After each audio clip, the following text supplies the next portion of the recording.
Nah pemirsa, di belakang saya merupakan salah satu lambang ikonik dari Kota Palopo ataupun untuk seluruh wilayah Luwu Raya. Di mana lambang ini sendiri salah bertuliskan Tok Depuli Temalara, di mana artinya merupakan keberanian untuk membela kebenaran. Ini merupakan pemandangan dari luar Museum Batara Guru. Lalu seperti apa isi yang ada di dalam? Tonton terus ya. Dulu yang ke-35 adalah W Kambo. W Kambo. Dan di bawah itu adalah Kening Lu yang merupakan suaminya beliau sendiri. Oh, suaminya beliau. Oh ya. Lengkap. Oke. Dan setelah itu Di Jemah. Di Jemah ini anak daripada W Kambo. Oh ya. Karena kan yang paling dikenal ini beliau Andi Jemah ya. Iya. Andi Jemah dengan istrinya Oku Datu daripada putri dari Andi Mokonyuki Rompone. Ini melahirkan anak di alam Sabau Jema atau Jemah yang menjadi dulu yang ke-37. Setelah beliau wafat, Datu kembali naik kepada nenek beliau. Oh, nenek beliau. Kepada ibu beliau. Oh, ibunya. Beliau itu Andi Tandri Padang. Andi Tandri Padang. Jadi dulu yang ke-38. Setelah beliau mangkat ke Malindung, beliau digantikan oleh Datu yang ke-39. 39.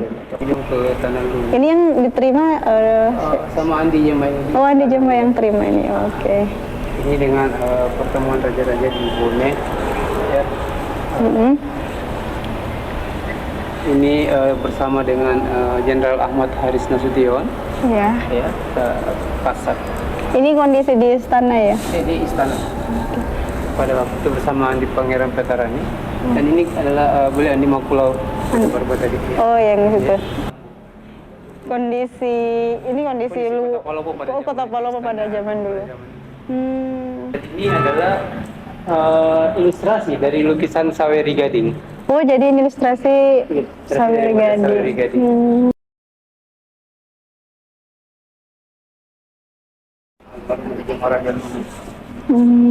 Ini semua piagam-piagam Andi Jemah. Piagam Andi Jemah, piagam Andi Tandri Padang. Oh iya. Ya, sebagai apa? Tanda-tanda penghargaan. Tanda penghargaan. Ini caranya, model katanya sebelah ini. Iya. Ini namanya baju bodoh, tapi dia jenis baju koko. Baju koko itu. Koko. Yang sampai sini ya? Ya, makanya yang tertulis erat. Ya. Model dulu. Ya. Nah, pemirsa, ini merupakan salah satu contoh baju bodoh zaman dulu yang disebut juga baju toko. Kenapa disebut baju toko? Karena toko dan juga baju poko. Baju poko. Oh, baju poko itu karena terpotong. Oh, dia kalau dicucinya di toko itu di toko bagaimana itu? Itu istilahnya pas masuk dalam bambu baru ditaruhin kanji di toko. Itu namanya di toko. Oke. Nah, seperti ini. Tapi karena perubahan zaman, sekarang sudah sangat banyak nih baju bodoh yang modern. Alat-alat yang digunakan dalam penyajian ritual. Betul. Keperluan daripada Datu sendiri. Seperti kan ini tempat tahu kalau lagi makan sirih beliau, tumbuknya, terus ada tempat ludahnya, amicuangnya, tempat ludahnya ya. Ada tampu, ada bosara kuningannya, semua ini. Alat pemotong pinang yang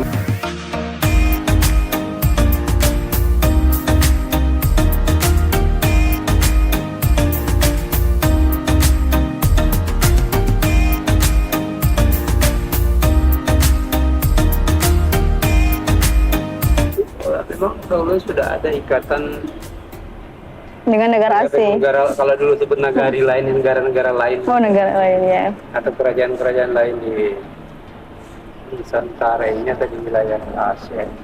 Ya.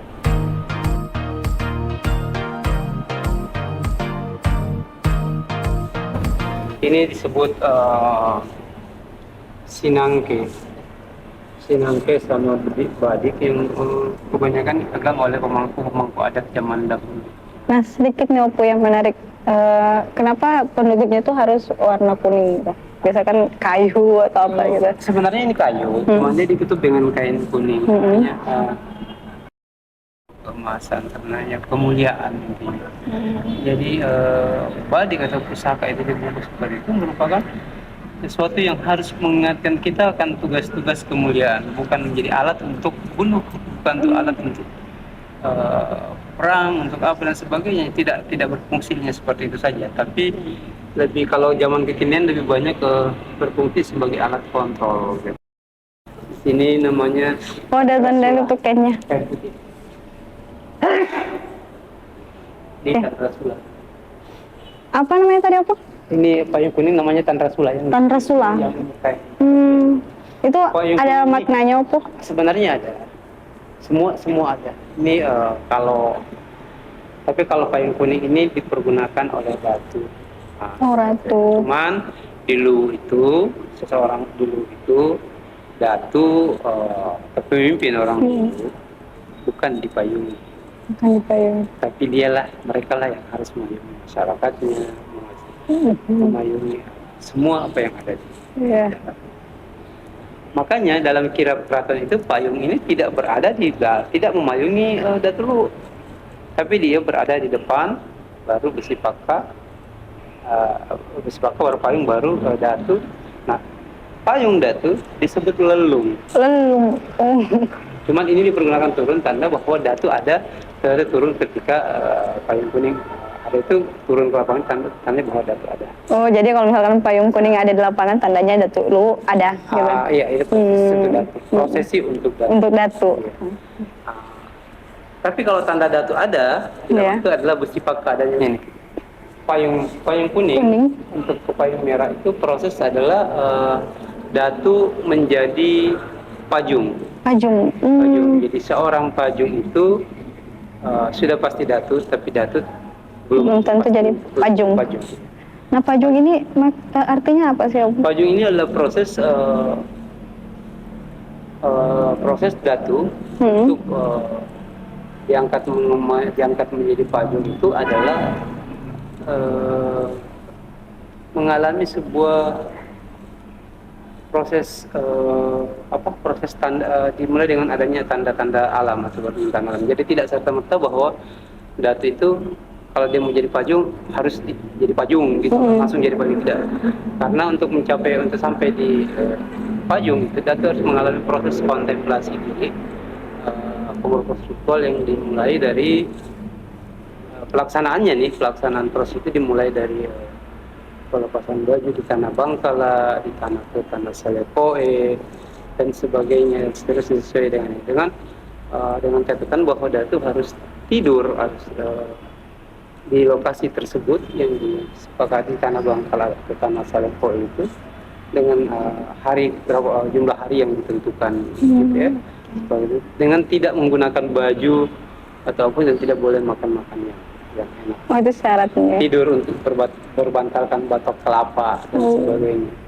Harapannya bahwa seorang datu itu diharapkan harus bisa merasakan penderitaan semenderita rakyatnya. Nah, pajung merah ini disebut Tedung Maijaya.